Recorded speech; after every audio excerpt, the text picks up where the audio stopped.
인생 수업 다시 1. 엘리자베스 퀴블러 로스, 데이비드 캐슬러 지음, 류시화 옮김. 배움과 깨달음의 책. 인생 수업에는 행복하라는 숙제뿐. 죽음을 눈앞에 둔 사람들은 위대한 가르침을 주는 교사들이다. 삶이 더욱 분명하게 보이는 것은 죽음의 강으로 내몰린 바로 그 순간이기 때문이다. 그들이 들려주는 교훈은 인간의 삶에 대한 진실이다. 호스피스 운동의 선구자이며 20세기를 대표하는 정신의학자인 엘리자베스 퀴블러 로스와 그녀의 제자 데이비드 캐슬러는 누구도 하지 못한 일을 해냈다. 두 사람은 죽음 직전의 사람들 수백 명을 인터뷰해 인생에서 꼭 배워야 할 것들을 받아 적어 살아있는 우리들에게 강의 형식으로 전하고 있다. 우리는 배움을 얻기 위해 이 세상에 왔다.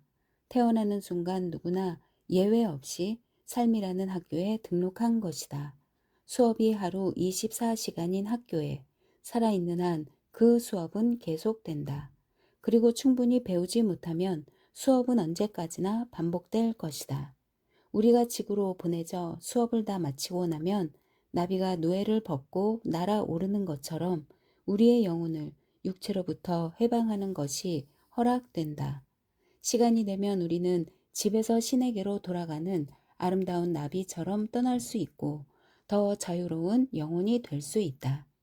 우리가 배워야 할 과목들은 사랑, 관계, 상실, 두려움, 인내, 받아들임, 용서, 행복 등이다. 나아가 이 수업은 궁극적으로는 나 자신이 진정 누구인가 하는 깨달음으로 우리를 데리고 간다. 그것이 이 수업의 완성이다. 그 나는 죽음으로써 영원히 사라져 버리는 존재인가? 아니면 모습을 바꿔가며 배움을 계속하는 존재인가? 생의 어느 시점에서 우리가 스스로에게 물음을 던진다. 이것이 진정 내가 원하는 삶일까? 비극은 인생이 짧다는 것이 아니라 단지 정말 중요한 것이 무엇인가를 너무 늦게서야 깨닫는다는 것이다. 그런 의미에서 죽음에 직면한 이들의 가르침은 어떤 종교의 설교보다도 뛰어나다. 그들은 책이나 경전에서 얻은 경구가 아닌 자신들의 육성으로 삶에서 무엇이 가장 중요한가를 일깨운다. 때로 부조리하고 하찮고 무의미한 겉투성이인 이 삶에서 추구할 것은 많지 않다. 사람들은 즐겁지 않은데도 웃고 본질에 가 닿지 않으면서도 화를 내고 황홀하지 않은데도 새벽을 맞이한다. 가슴이 맞닿지 않는데도 관계를 맺고 절망적이지만 밥을 먹는다. 죽음은 삶의 가장 큰 상실이 아니다. 가장 큰 상실은 우리가 살아있는 동안 우리 안에서 어떤 것이 죽어버리는 것이다. 죽음을 눈앞에 둔 이들은 우리에게 거듭 말하고 있다. 아직 죽지 않은 사람으로 살아가지 말라고. 죽음의 가장 큰 교훈은 바로 삶인 것이다.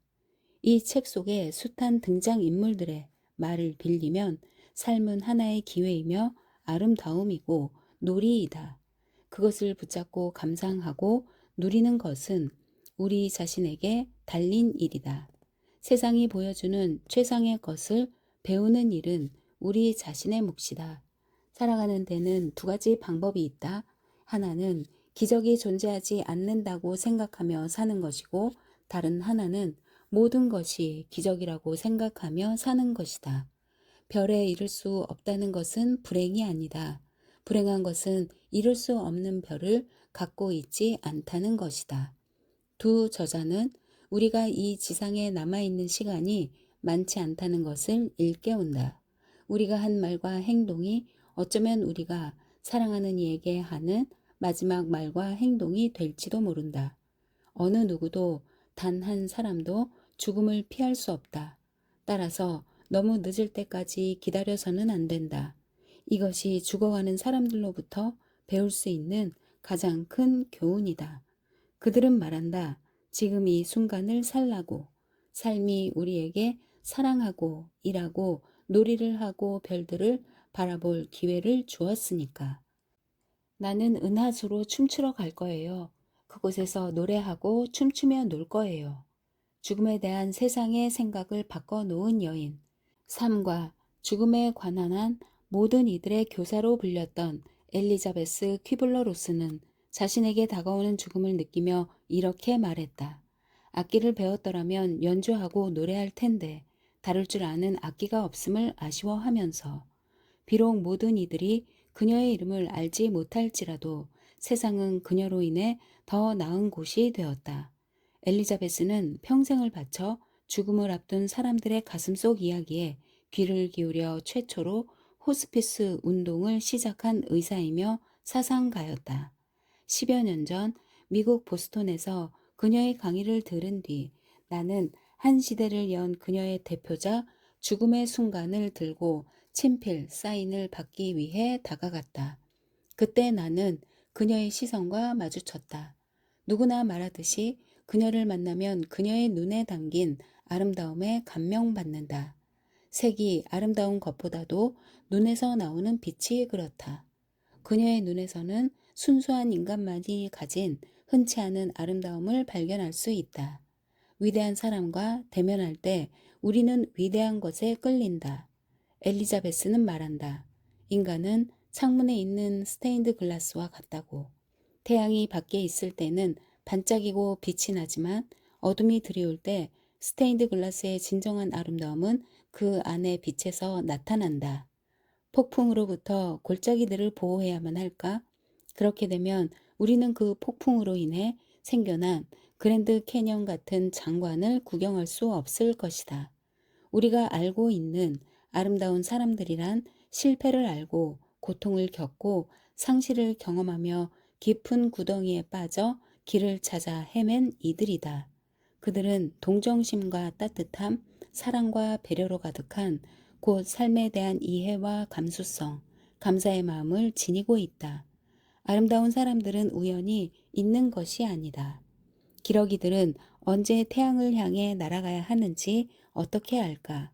우리 인간은 떠날 시간이 되었음을 어떻게 알까? 인간의 죽음에 대해 가장 많이 이해할 수 있게 해준 한 여성이 죽음을 맞이해야 한다는 것은 어찌 보면 타당하지 않은 듯하다.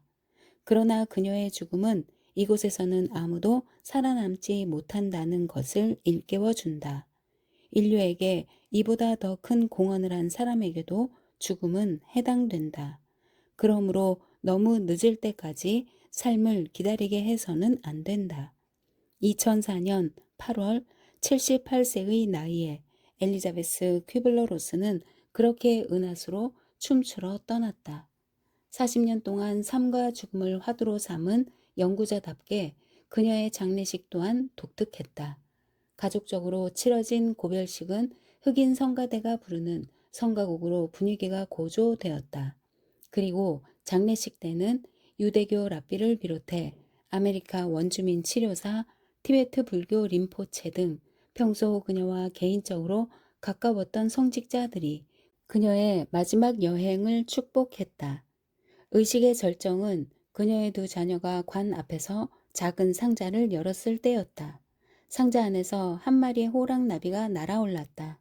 동시에 참석자들이 미리 받은 종이 봉투에서도 수많은 나비들이 일제히 날개를 펄럭이며 파란 하늘로 날아올랐다.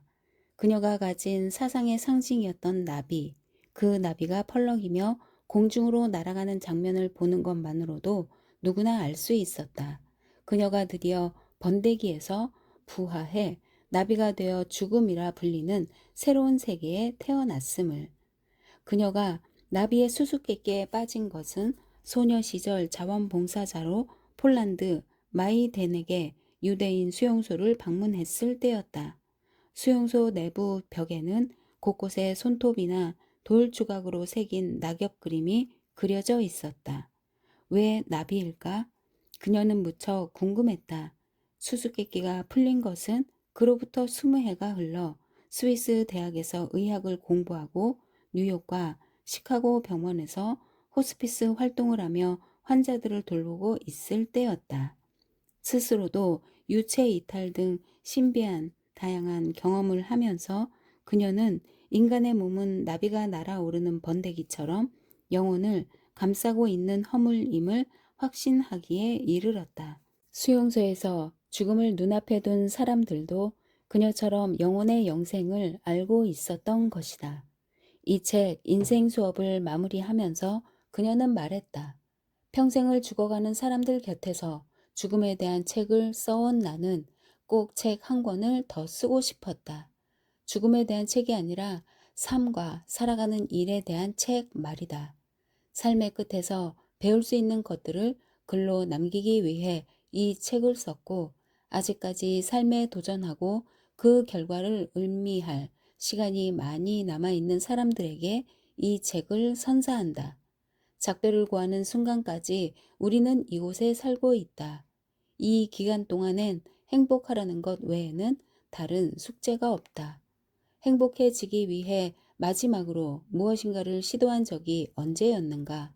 마지막으로 멀리 떠나 본 적이 언제였는가? 누군가를 진정으로 껴안아 본 적이 언제였는가? 살고, 사랑하고, 웃으라, 그리고 배우라.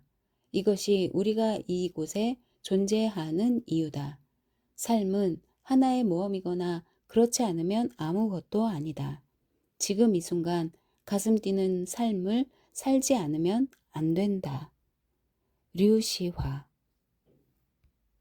1. 자기 자신으로 존재하기.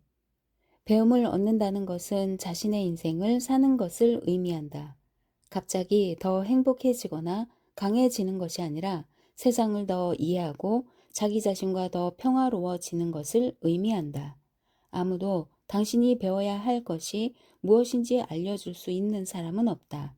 그것을 발견하는 것은 당신만의 여행이다. 여러 해 전 캘리포니아에서 열린 우리의 워크숍에 참가한 40대 초반의 여성이 자신의 경험담을 들려주었습니다. 어느 금요일 오후 나는 혼자서 차를 몰고 시내 외곽 쪽으로 달리고 있었습니다. 주말이라 고속도로가 붐볐지만 어서 빨리 교회로 나가 친구들과 즐거운 시간을 보내고 싶었습니다. 고속도로 중간쯤 갔을 때 앞서 달리던 차들이 갑자기 멈춰 섰습니다.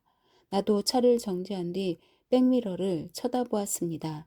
그런데 내 뒤를 따라오던 차 한 대가 전혀 정지할 기미를 보이지 않고 그대로 달려오는 것이었습니다.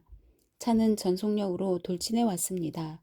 그 차의 운전자가 순간적으로 한눈을 팔았으며 곧 내 차를 강하게 들이받으리라는 걸 알 수 있었습니다. 그 차의 속도 그리고 내 차와 앞차의 간격을 볼 때 나는 아주 위험한 상황에 놓여 있었습니다. 순간 나는 운전대를 움켜쥐고 있는 내 손을 내려다보게 되었습니다. 의식적으로 그렇게 꽉 잡았던 건 아닙니다. 나도 모르게 그런 것이었고 그것이 내가 그때까지 살아온 방식이었습니다. 계속 이런 식으로 살고 싶지도 않았고 이런 식으로 죽고 싶지도 않았습니다. 나는 눈을 감고 숨을 크게 들이쉬고는 양손을 옆으로 내려놓았습니다. 운전대를 놔버린 것입니다. 삶에 그리고 죽음에 순순히 나 자신을 맡겼습니다. 뒤이어 엄청난 충격이 느껴졌습니다. 얼마 후 사방이 고요해지고 나는 눈을 떴습니다. 너무나 놀랍게도 나는 하나도 다치지 않고 멀쩡했습니다. 내 앞에 있던 차는 박살이 났고 뒷차 역시 완전히 부서진 상태였습니다. 내 차는 그 중간에서 마치 종이장처럼 구겨져 있었습니다. 경찰은 내가 몸에 긴장을 푼 것이 천만다행이라고 했습니다. 근육이 긴장하면 심한 부상을 입을 확률이 훨씬 커진다는 것이었습니다.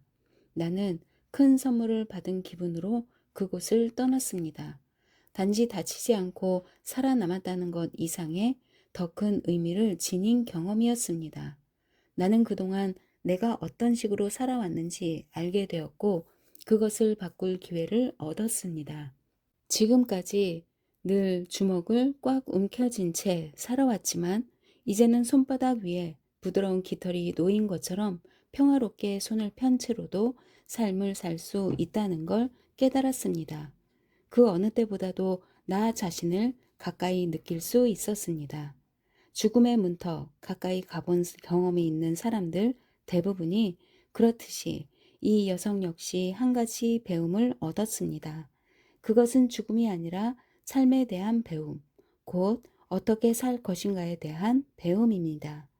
인간 모두의 깊은 내면에는 자신이 되기를 갈망하는 어떤 존재가 있습니다. 그 존재에 가까이 다가갈 때 우리는 그것을 느낄 수 있습니다. 그 반대의 경우도 마찬가지입니다. 무엇인가 잘못되어 진정한 나에서 멀어져 갈 때도 그것을 느낄 수가 있습니다. 의식적으로든 무의식적으로든 인간은 삶 속에서 배움을 얻으려 하고 그 해답을 찾습니다. 두려움과 후회와 싸우고 의미와 사랑과 용기를 추구하며 상처와 상실, 덧없이 흘러가는 시간들을 이해하려고 노력합니다.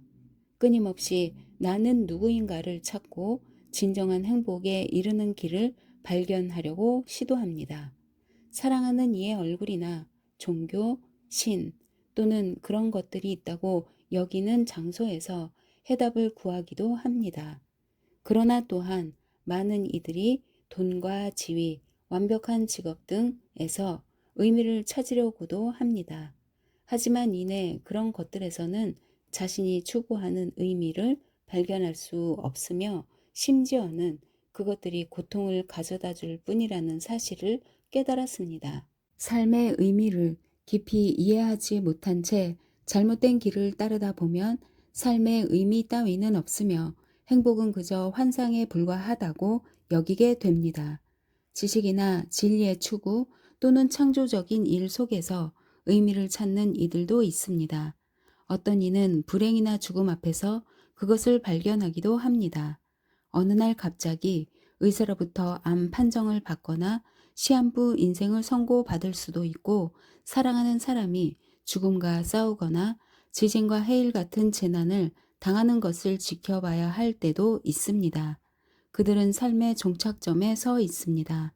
동시에 새로운 인생의 문 앞에서 있기도 합니다. 불행이라는 거대한 괴물의 눈을 똑바로 바라보면서 죽음과 정면으로 마주하면서 어느 순간 삶을 바라보는 시각이 완전히 달라집니다. 그것은 근본적인 배움을 얻었기 때문입니다. 그들은 절망이라는 어둠 속에서 남은 생 동안 무엇을 할지 결정해야만 했습니다. 이 배움이 모두 즐거운 것은 아니지만 그것이 삶을 더 의미 있게 해준다는 것을 누구나 깨닫습니다. 그렇다면 그 배움을 얻기 위해 꼭 삶이 끝날 때까지 기다려야만 할까요? 지금 이 순간 그 배움을 얻을 수는 없을까요? 삶이 우리에게 요구하는 이 배움들은 무엇일까요? 수십 년 동안 죽음을 앞둔 이들과 아직 살아있는 이들을 치료하면서 우리는 인간에게 필요한 배움들이 결국은 누구에게나 같다는 것을 깨닫게 되었습니다. 그것들은 두려움, 자기 비난, 화, 용서에 대한 배움입니다. 또한 삶을 받아들이는 것에 대한 배움, 사랑과 관계에 대한 배움입니다. 놀이와 행복에 대한 배움들도 있습니다. 배움을 얻는다는 것은 다른 사람이 아닌 자기 자신의 인생을 사는 것을 의미합니다. 갑자기 더 행복해지거나 부자가 되거나 강해지는 것이 아니라 세상을 더 깊이 이해하고 자기 자신과 더 평화롭게 지내는 것을 의미합니다. 난 내 삶이 불완전하기 때문에 더 즐겁다 라고 누군가는 말했듯이 삶의 배움을 얻는다는 것은 삶을 완벽하게 만드는 것이 아니라 있는 그대로 삶을 받아들일 줄 알게 되는 것입니다. 우리는 저마다 배움을 얻기 위해 이 세상에 왔습니다. 아무도 당신이 배워야 할 것이 무엇인지 알려줄 수 있는 사람은 없습니다. 그것을 발견하는 것은 당신만의 여행입니다. 삶의 이 여행에서 우리가 맞붙어 싸워야 할 것은 많을 수도 적을 수도 있지만 결코 우리가 감당할 수 있는 이상의 것들이 아닙니다. 사랑을 배울 필요가 있는 사람은 결혼을 여러 번 하게 될 수도 있고 어쩌면 한 번도 못 할 수도 있습니다. 돈에 대한 배움이 필요한 사람은 돈을 전혀 갖지 못할 수도 있고 또는 지나치게 많이 가질 수도 있습니다. 이 책에서 우리는 삶을 깊이 들여다보고 죽음이라는 종착점에서 바라본 삶의 모습이 어떠한지 발견해 나갈 것입니다. 당신은 자신이 고립된 혼자가 아니라는 사실을 깨닫게 될 것입니다. 우리가 어떤 식으로 연결되어 있고 어떻게 사랑이 커지는지, 관계가 어떻게 우리 삶을 풍요롭게 하는지 배울 것입니다. 우리가 가진 환상과 행복의 실체를 배우고 자신이 진정으로 누구인지 알아나갈 것입니다. 또한 삶을 아름답게 만드는 데 필요한 모든 조건을 자신이 이미 갖고 있음을 배우게 될 것입니다. 우리가 만나본 대부분의 사람들은 삶에서 큰 상실감에 빠졌을 때 사랑이 가장 중요하다는 것을 깨닫습니다. 사랑이야말로 우리가 진정으로 소유하고 간직하고 떠날 때 가지고 갈 수 있는 유일한 것입니다. 그리하여 그들은 이제 밖에서 행복을 찾는 일을 중단했습니다. 그 대신 이미 갖고 있는 것에서 삶의 의미와 진정한 부를 발견하는 법을 배웠습니다. 그동안 삶의 풍요로움으로부터 그들을 차단하고 있던 벽을 무너뜨린 것입니다. 그들은 더 이상 직장이나 가족에 대한 좋은 소식, 월급 인상이나 휴가를 기다리면서 내일을 살지 않습니다. 오늘의 모든 풍요로움을 발견한 것입니다. 그들은 자신의 가슴에 귀 기울이는 법을 배웠기 때문입니다. 삶은 탄생에서 죽음에 이르는 수업과 같습니다. 그 수업들에서 우리는 사랑, 행복, 관계와 관련된 단순한 진리들을 배웁니다. 오늘 우리가 불행한 이유는 삶의 복잡성 때문이 아니라 그 밑바닥에 흐르는 단순한 진리들을 놓치고 있기 때문입니다. 많은 이들이 사랑에 대해 충분히 안다고 생각하지만 그럼에도 만족스러운 사랑을 발견하지 못합니다. 우리가 느끼는 것은 대부분 사랑이 아니기 때문입니다. 그것들은 두려움, 불안, 기대 심리가 만들어낸 허상에 불과합니다. 지구라는 행성 위를 함께 걸어가고 있지만 우리들 각자는 외롭고 무기력하고 부끄러운 존재들입니다. 때로는 최악의 상황에 직면할 때 우리는 더 많이 성장합니다. 조건이 가장 나쁠 때 오히려 자신이 가진 최상의 것을 발견할 수 있습니다.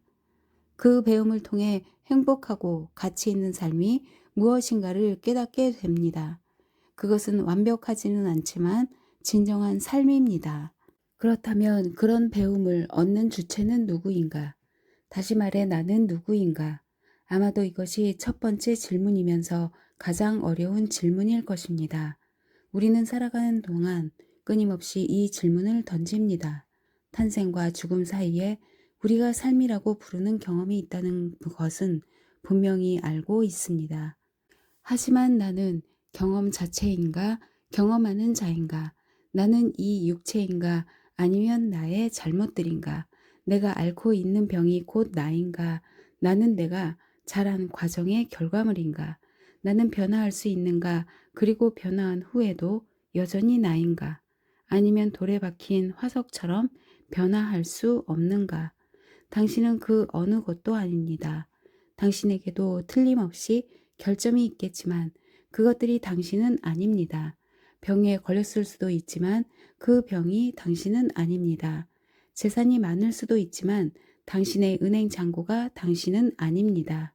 당신은 결코 당신의 이력서, 배경, 성적, 실수, 육체, 역할, 직함이 아닙니다. 이 모든 것들은 언제라도 변할 수 있기 때문에 당신이 될 수 없습니다. 당신 안에는 정의 내릴 수 없는 불변의 무언가가 있습니다. 그것은 없어지거나 나이, 질병, 상황에 따라 달라지지 않습니다. 당신 안에는 태어날 때부터 갖고 나온 지금까지 지니고 살아왔으며 죽을 때도 함께할 진정한 모습이 존재합니다. 놀랍게도 당신은 변함없이 당신인 것입니다.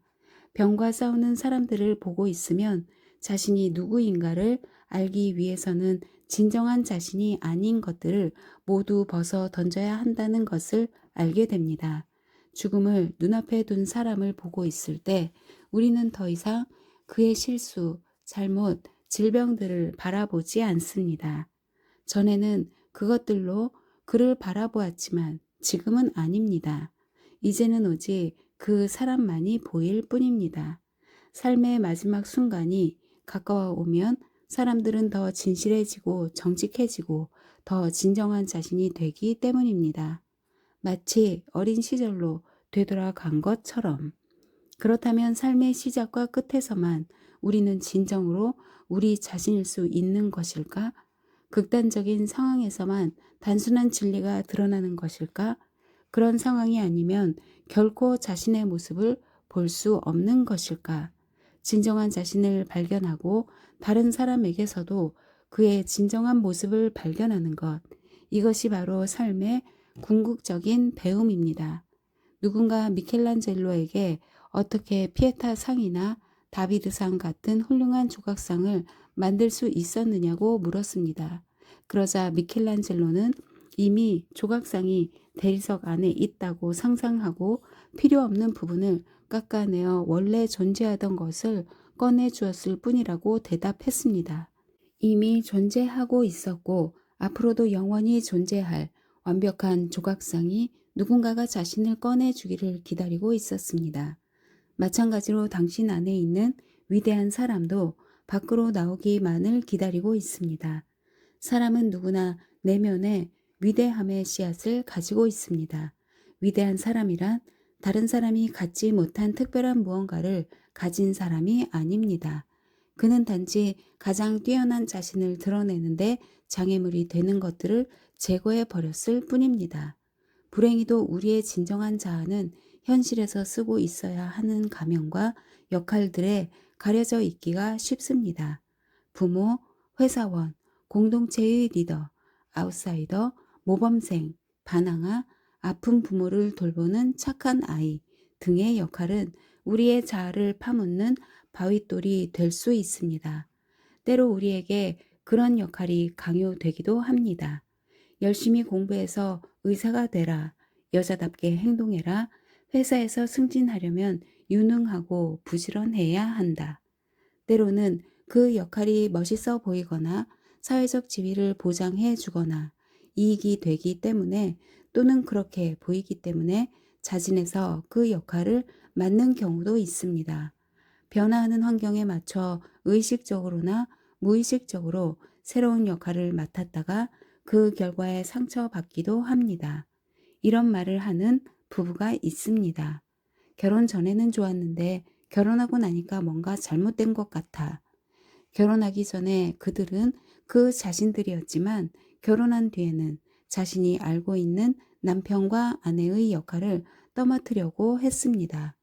의식하지 못하는 사이에 남편과 아내가 어떠해야 하는지 기준을 세우게 되었고 그것에 맞춰 행동하려 한 것입니다.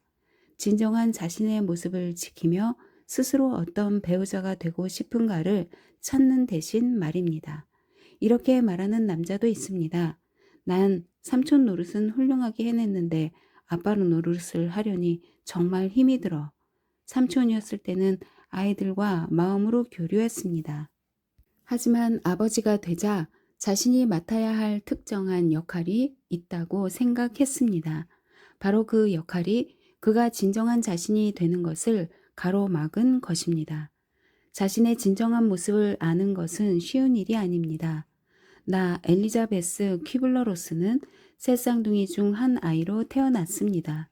그 시절에 새 쌍둥이는 똑같은 옷을 입고 똑같은 장난감을 갖고 놀고 똑같은 학교에 다녔습니다. 사람들도 새 쌍둥이를 각각의 개인으로 대하지 않고 한 묶음으로 대했습니다. 나는 우리가 아무리 모범생이라도 또는 얼마나 노력했는가에 상관없이 항상 C 학점을 받을 수밖에 없다는 사실을 곧 깨달았습니다. 우리 가운데 한 명은 A를, 다른 한 명은 F를 받을 수도 있었지만 교사들은 항상 우리를 혼동했기 때문에 모두에게 C를 주는 안전한 방법을 택한 것입니다. 심지어 아버지 무릎에 앉았을 때도 아버지는 내가 우리 셋 중 누구인지 구별하지 못했습니다. 아버지는 곧잘 이렇게 말씀하시곤 했습니다. 넌 누구지?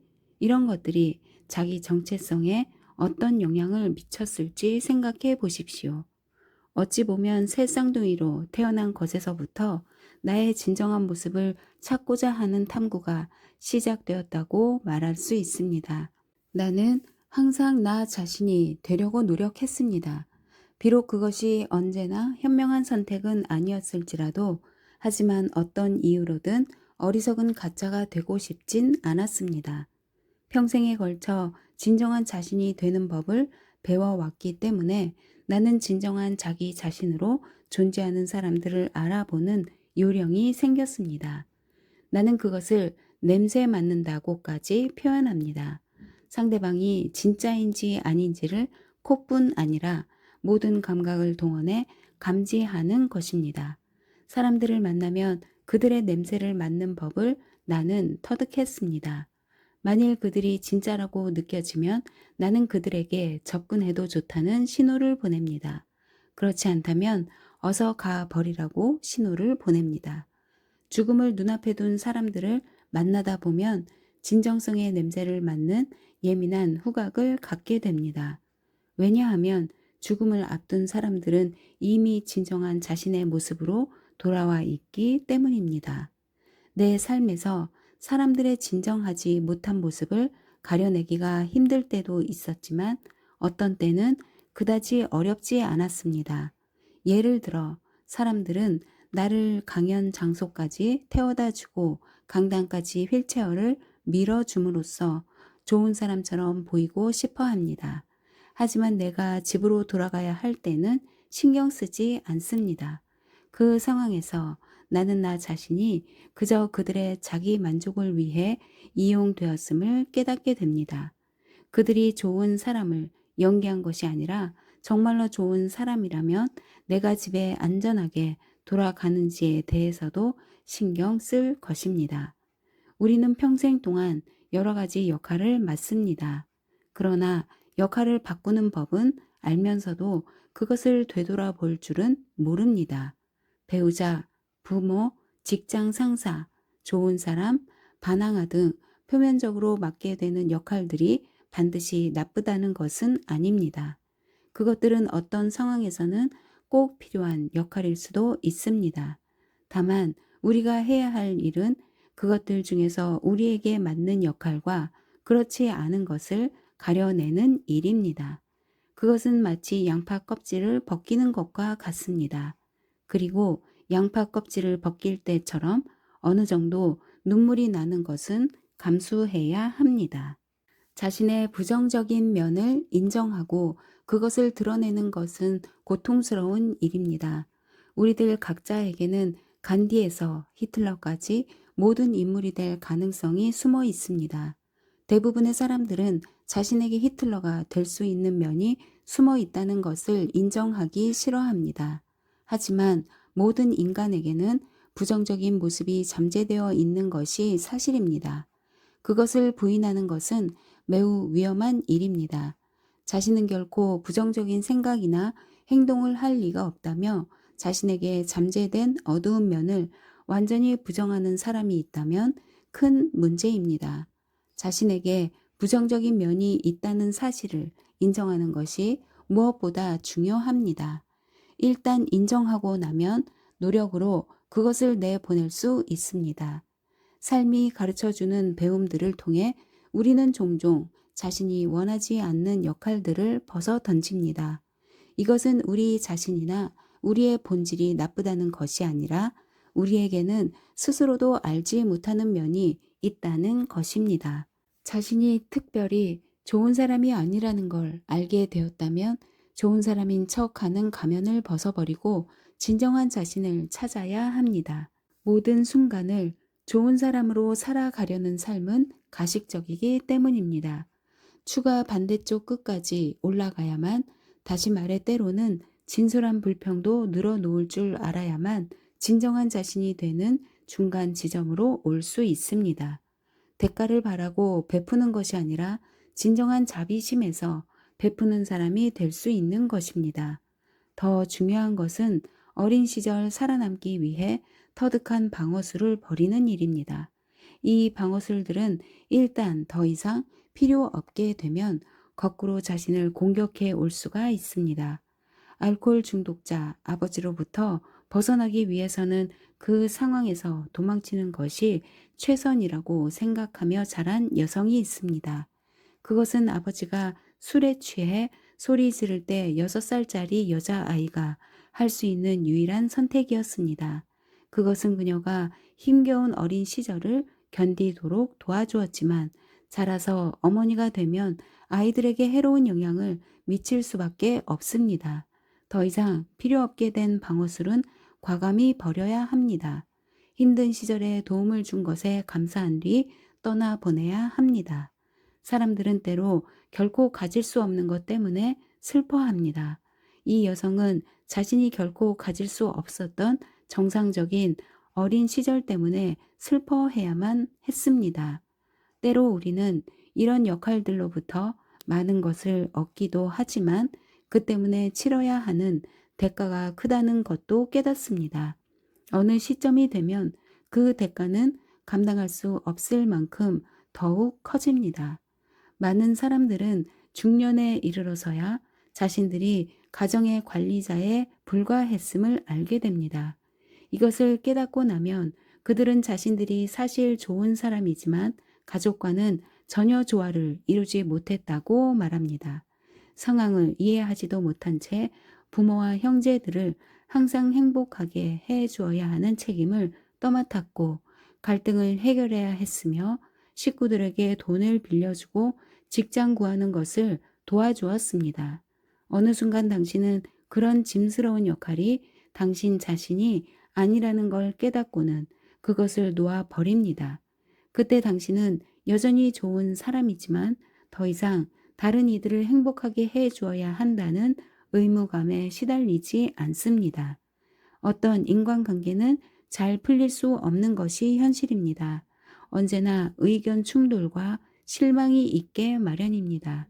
만일 당신이 모든 문제를 떠맡아야 한다는 책임감을 버리지 못한다면 비싼 대가를 치르게 될 것입니다. 왜냐하면 그것은 불가능한 일이기 때문입니다. 새로운 자신이 되었을 때 그동안 자기가 맡은 역할이 너무 무거웠음을 깨닫습니다. 그리고 말합니다. 지금 난 모든 사람의 행복을 책임지지 않아도 되어서 너무 기쁘다. 또한 자신이 그동안 다른 이들을 속여왔음을 깨닫습니다. 난 다른 사람들을 조종하려고 했다. 착하게 굴어서 다른 이들의 환심을 사려고 노력하면서 당신은 이제 자신이 지금 이대로의 모습으로도 충분히 사랑받을 가치가 있음을 깨닫습니다.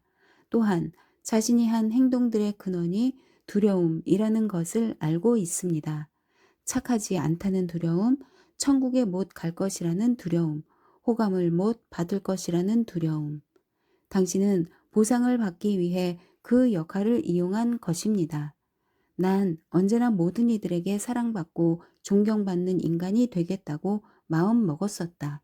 하지만 지금에 와서는 나도 다른 이들과 아무 차이 없는 한 사람의 인간일 뿐임을 깨닫는다. 새로운 자신을 발견한 당신은 이제 사람들에게 문제가 있는 것이 당연하다는 것, 그들 역시 자기 자신을 발견해 가는 중임을 깨닫습니다. 그동안 당신은 스스로가 더 강하다고 느끼기 위해 다른 이들을 약하게 대해 왔습니다. 다른 이들의 문제에 초점을 맞춤으로써 자기 자신의 문제를 회피해 왔습니다. 우리들 대부분이 범죄를 저지르는 것은 아니지만 우리는 각자가 가지고 있는 성격의 어두운 면들을 상대해야만 합니다. 흑백은 차라리 구별하기 쉽습니다. 우리가 숨기고 부정하는 것은 보통 회색 부분입니다. 좋은 사람, 외톨이, 희생자, 순교자 이런 것들이 그림자에 가려진 회색 부분입니다. 자신의 부정적인 면을 인정하지 않으면 자기 안에 깊이 뿌리 박힌 부정적인 생각들을 떨쳐 버릴 수 없습니다. 자신이 느끼는 감정을 모두 인정할 때 비로소 온전한 자기 자신이 될 수 있습니다. 역할을 잃는 것이 슬플지도 모릅니다. 하지만 곧 자신의 진정한 모습에 가까워지는 편이 훨씬 낫다는 걸 알게 될 것입니다. 본래의 당신은 변하지 않습니다. 당신은 늘 같은 사람이었고 앞으로도 그럴 것입니다. 자신을 멋있게 보든 초라하게 보든 우리는 주변 상황으로 자신을 정의하는 습관이 있지만 그것은 결코 진정한 자기 자신이 아닙니다. 모든 일이 잘 풀리고 날씨도 좋고 주가는 오르고 차는 깨끗이 세차해 윤기가 나고 아이들이 좋은 성적을 받아오고 저녁 식사도 괜찮았다면 스스로 굉장한 사람처럼 느낄 것입니다. 반면에 상황이 그렇지 못하면 자신을 가치 없는 사람으로 여깁니다. 우리는 늘 사건들의 흐름 속에서 살고 있습니다. 그 중에는 우리가 마음먹은 대로 되는 일도 있고 그렇지 않은 일도 있습니다. 하지만 본래의 자신은 그보다 훨씬 더 강합니다. 본래의 자신은 우리가 이 세상에서 맡은 역할들로 정의할 수 있는 것이 아닙니다. 그 역할들은 별로 도움이 안 되는 환상일 뿐입니다. 우리의 모든 역할과 상황들 밑에 진정한 우리 자신이 숨어 있습니다. 거짓된 모습에 대한 환상을 버릴 때 진정한 자기 자신을 발견할 수 있습니다. 우리는 종종 스스로를 정의 내리기 위해 타인을 살펴봅니다. 그래서 타인의 기분이 나쁘면 우리 자신도 실망합니다. 다른 이들이 우리가 잘못하고 있다고 생각하면 자신도 모르게 방어 자세를 취합니다. 하지만 우리의 진정한 자아는 그런 방어를 넘어선 곳에 있습니다. 우리는 지금 이대로도 충분히 건강하고 완전하며 가치 있는 존재입니다. 우리가 부유하든 가난하든 젊은이든 노인이든 또는 관계를 시작하고 있든 끝내고 있든 그것에는 변화가 없습니다. 인생의 시작에 있든 끝에 있든 절정기에 있든 절망의 나락에 있든 우리는 언제나 그 모든 상황을 초월한 존재입니다. 당신은 당신이 앓고 있는 병이나 직업이 아니라 당신 자신일 뿐입니다. 삶이란 무엇을 하는가가 아닌 존재에 관한 문제입니다. 죽어가는 한 여성에게 물었습니다. 당신은 지금 누구입니까? 그녀는 말했습니다. 지금껏 내게 맡겨진 역할들 속에서 내 삶은 너무나 평범했어요. 다른 이들과 똑같은 삶을 살아온 것 같았어요. 도대체 내 삶이 다른 이들의 삶과 뭐가 다를까 싶었어요. 하지만 병을 앓게 되면서 놀라운 사실을 깨달았어요. 난 아주 특별한 사람인 거예요. 어느 누구도 나와 같은 방식으로 세상을 보거나 삶을 경험하지 못했을 거예요. 앞으로도 그럴 것이고 이 세상이 시작된 이후부터 끝나는 날까지 나와 똑같은 사람은 영원히 존재하지 않을 거예요. 이것은 이 여성뿐만 아니라 당신에게도 진실입니다. 아무도 당신이 겪은 것과 같은 방식으로 당신이 겪은 특별한 역사와 사건들로 세상을 경험하지 못했습니다. 진정한 당신은 머리로 이해할 수 있는 것보다 훨씬 특별한 존재입니다. 하지만 진정한 자신이 누구인지 발견한 후에야 비로소 그 특별함을 누릴 수 있습니다. 진정한 자신이 누구인지 모른다고 깨닫는 순간 사람들은 심하게 절망합니다. 자신을 알려는 노력의 첫걸음을 시작하려면 커다란 용기가 필요합니다. 사람들은 때로 자신이 생각해 온 것과는 다른 진정한 자신을 발견하고는 당황하곤 합니다. 생명이 얼마 남지 않았다는 진단을 받고 나서야 비로소 사람들은 자신이 누구인가를 알아내려는 최초의 시도를 합니다. 지금 죽어가는 사람이 누구지? 하고 자문하면 대개 우리의 어느 한 부분은 죽지 않고 살아남아 지금까지처럼 존재를 이어가리라는 결론을 얻게 됩니다. 우리가 병에 걸려 더 이상 은행원, 여행가, 의사, 어머니의 역할을 할 수 없는 날이 오면 우리는 스스로에게 중요한 질문을 던집니다. 내가 만일 그런 사람들이 아니라면 나는 과연 누구인가? 만일 당신이 사무실의 성실한 직원, 이기적인 삼촌, 헌신적인 이웃이 아니라면 당신은 누구인가? 진정한 자신을 발견하고 스스로에게 진실해지려면 또 자신이 원하는 것과 원하지 않는 것을 찾아내려면 일상적인 일에서 그것을 경험해야만 합니다. 직업을 선택하는 일에서부터 입고 있는 옷에 이르기까지 기쁨과 평화를 주는 것들을 선택해야 합니다. 만일 다른 사람의 눈에 가치 있게 보이려고 일한다면 자신의 진정한 가치를 보지 못하는 것입니다. 하고 싶은 일보다는 해야만 하는 일에 자신이 얼마나 붙잡혀 사는지 알면 놀랄 것입니다. 가끔씩은 억누르고 있던 충동에 몸을 맡기고 이상하거나 새로운 것을 시도해 보아야 합니다. 당신이 진정 어떤 사람인지 알 수 있는 기회가 될 것입니다. 또는 아무도 보는 사람이 없다면 무엇을 할지 스스로에게 물어보십시오. 결과에 신경 쓰지 않고 원하는 무엇이든 할 수 있다면 어떤 일을 할 것인가? 이 질문에 대한 대답은 당신이 누구인지 또는 적어도 당신을 가로막고 있는 것이 무엇인지에 대해 많은 것을 가르쳐 줄 것입니다.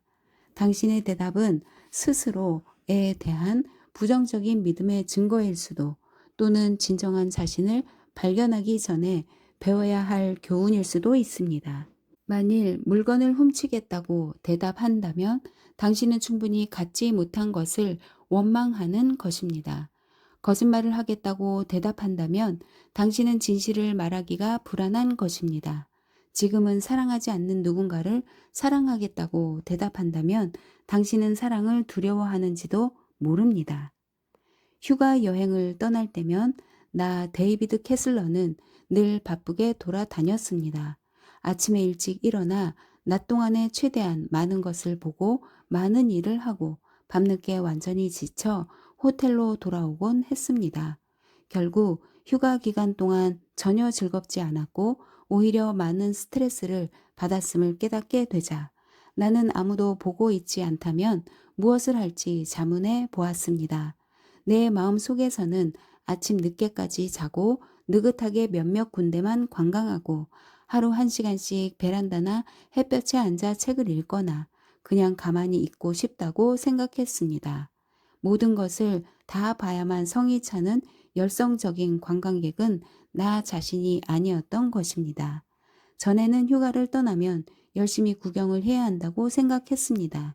그러나 구경과 휴식을 적절히 섞을 때 더 즐겁고 더 많은 것을 배울 수 있다는 것을 깨닫게 되면서 훨씬 행복해졌습니다. 세 딸의 아버지인 티모시는 60세 되던 해에 심장마비를 겪었습니다. 그는 혼자서 세 딸을 키웠으며 언제나 좋은 아버지였습니다. 그러나 심장 발작 이후 자신의 삶을 돌아보기 시작했습니다. 딱딱하게 굳어진 건 내 동맥뿐만이 아니라는 걸 깨달았어요. 내 마음도 굳어 있었습니다. 아마도 아내가 죽었을 때부터인 것 같아요. 난 강해져야만 했습니다. 딸들 역시 강하게 자라주길 바랐고, 그래서 애들을 아주 엄하게 대했죠. 이제 그 임무는 끝났어요. 나도 예순이 되었으니 내 삶도 곧 끝나겠지요. 더 이상은 그렇게 엄한 아버지가 되고 싶지 않아요. 난 내 딸들이 아버지가 자신들을 무척 사랑했다는 걸 알게 되기를 바라요. 티모시는 병실에서 딸들에게 사랑을 고백했습니다. 딸들도 늘 아버지의 사랑을 느끼고는 있었지만 그의 부드러워진 모습을 보고 눈물을 흘렸습니다. 그는 더 이상 전과 같은 아버지일 필요가 없었습니다. 이제 마음속 깊은 곳에 자기 자신일 수 있었습니다. 우리는 아인슈타인 같은 천재도 마이클 조던 같은 뛰어난 운동선수도 아니지만 필요 없는 부분을 깎아내는 것만으로도 우리의 타고난 재능을 눈부시게 꽃피울 수 있습니다. 본래의 당신은 가장 순수한 사람이며 완전한 존재입니다. 당신은 스스로를 치유하고 자신이 누구인지 기억하기 위해 이 세상에 왔습니다. 당신의 진정한 자아는 어둠 속에서 당신을 인도하는 불빛과 같습니다. 자신이 누구인지를 깨닫게 되면 자신이 해야 할 일, 배워야 할 교훈이 보입니다. 겉으로 드러나는 존재와 안에 있는 존재가 하나가 되면 더 이상 숨거나 두려워하거나 자신을 보호할 필요가 없습니다. 상황을 초월한 존재로서의 자기 자신을 볼 수 있게 됩니다. 어느 늦은 저녁, 루게릭병으로 고통받는 한 남자와 얘기를 나눈 적이 있습니다. 이 상황에서 가장 힘든 것은 뭔가요? 병원에 갇혀 지내는 건가요? 아니면 병 그 자체인가요? 그는 말했습니다. 아니요, 가장 힘든 건 사람들이 나를 과거형으로 대한다는 점입니다. 나를 과거의 존재로 생각하는 겁니다. 지금 몸 안에서 무슨 일이 일어나고 있든 난 여전히 완전한 사람입니다. 이 루게릭 병이 나는 아닙니다. 내 안에는 정의할 수 없고 변화하지도 않는 나의 일부가 존재합니다. 그것은 나이를 먹거나 병에 걸린다고 해서 사라지지 않아요. 내가 붙들고 있는 나의 한 부분이 있습니다. 그것이 바로 나 자신이며 앞으로도 변하지 않을 나입니다. 그 남자는 몸에 무슨 일이 일어나든 얼마나 많은 돈을 갖고 있든 자녀를 몇 명 두었든 자신의 본질은 그런 것들과 상관없는 저 너머에 존재한다는 것을 깨달았습니다. 그런 역할들을 벗어 던진 후에 남는 것이 바로 우리 자신입니다. 우리들 각자에게는 무한히 선해질 수 있는 가능성 역시 잠재해 있습니다. 대가를 바라지 않고 주는 것, 판단하지 않고 귀 기울여 들어주는 것, 조건 없는 사랑을 베푸는 것 등이 그것입니다. 그 가능성이 우리의 목표입니다. 우리가 시도하기만 한다면 우리는 하루의 매 순간마다 크거나 작은 방법으로 그것에 접근해 갈 수 있습니다. 진정한 자신이 된다는 것은 자신의 인간적인 자아를 존중하는 것을 말합니다. 때로 감추고 싶은 자아의 어두운 부분까지도 포함해서 우리는 흔히 사람들이 선한 마음에 이끌린다고 생각하지만 사실은 진정한 인간의 모습에 이끌리는 것입니다. 인위적이고 멋진 모습들로 진정한 자신을 가리고 있는 사람보다는 그 자체로 진정한 자신의 모습인 사람을 우리는 좋아합니다. 여러 해 전 나 엘리자베스 큐일러 로스는 운 좋게도 시카고 의대에서 학생들에게 가장 인기 있는 교수로 뽑힌 적이 있습니다. 이것은 교수들에게는 매우 명예로운 일입니다. 교수라면 학생들로부터 인정받고 싶은 것이 당연하기 때문입니다. 내가 상을 받게 되었다는 발표가 나던 날 다들 평상시와 다름없이 친절하게 나를 대했습니다. 하지만 상에 대해 언급하는 교수는 한 명도 없었습니다. 나는 그들의 미소 뒤에서 그들이 말하지 않는 무엇인가를 느꼈습니다. 저녁 때가 되자 아동 심리학자인 동료 교수가 멋진 꽃다발을 보내왔습니다. 카드에는 이렇게 적혀 있었습니다. 질투가 나서 죽을 지경이지만 어쨌든 축하해요. 그 순간부터 나는 이 남자만은 믿을 수 있다고 생각했습니다. 그가 가식적이지 않기 때문에 좋았습니다. 그가 무슨 생각을 하는지 언제나 알 수 있을 것이며 내 곁에 있어도 안전하다고 느낄 것입니다. 그가 자신을 솔직하게 보여주었기 때문입니다. 진정한 자신에 가까워지려면 자신의 어두운 면과 결점에 대해서도 솔직해져야 합니다. 우리는 다른 사람에 대해 잘 알고 있다고 생각하면 안심을 합니다. 그러므로 우리 자신에 대한 진실, 우리가 진정 누구인지 아는 것도 매우 중요합니다. 한 남자가 건강이 몹시 안 좋은 70대 후반의 자기 할머니에 대해 이야기했습니다. 그분을 보내드리는 것이 정말 힘들었어요. 난 간신히 용기를 내어 말했죠. 할머니, 전 할머니를 보내드릴 수 없어요. 이기적으로 들 일이라는 건 알겠지만 그게 내 진심이었습니다.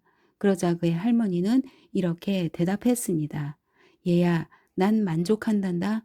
내 삶은 멋지고 완벽했어. 더 이상 내 모습이 생기로 가득 차 보이지 않는다는 건 알지만 난 이미 이 여행에서 많은 것을 누렸어. 삶이란 마치 파이와 같이 부모님께 한 조각, 사랑하는 사람에게 한 조각, 아이들에게 한 조각, 일에 한 조각, 그렇게 한 조각씩 떼어주다 보면 삶이 끝날 때쯤엔 자신을 위한 파이를 한 조각도 남겨두지 못한 사람도 있단다. 그리고 처음에 자신이 어떤 파이였는지조차 모르지. 난 내가 어떤 파이였는지 알고 있단다. 그것은 우리 각자가 알아내야 할 몫이지. 난 이제 내가 누구인지 알면서 이 생을 떠날 수 있단다.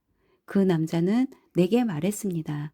할머니가 난 이제 내가 누구인지 안다 라고 말씀하셨을 때 난 그분을 보내드릴 수 있었어요. 그 말씀이 그렇게 만든 거죠. 난 할머니에게 내가 죽을 때쯤엔 나도 할머니처럼 나 자신이 누구인지 알게 되기를 바란다고 말했어요. 할머니는 마치 비밀이라도 말하려는 듯 앞으로 몸을 숙이면서 이렇게 말씀하셨어요. 내가 어떤 파이인지 알기 위해 죽을 때까지 기다릴 필요는 없단다.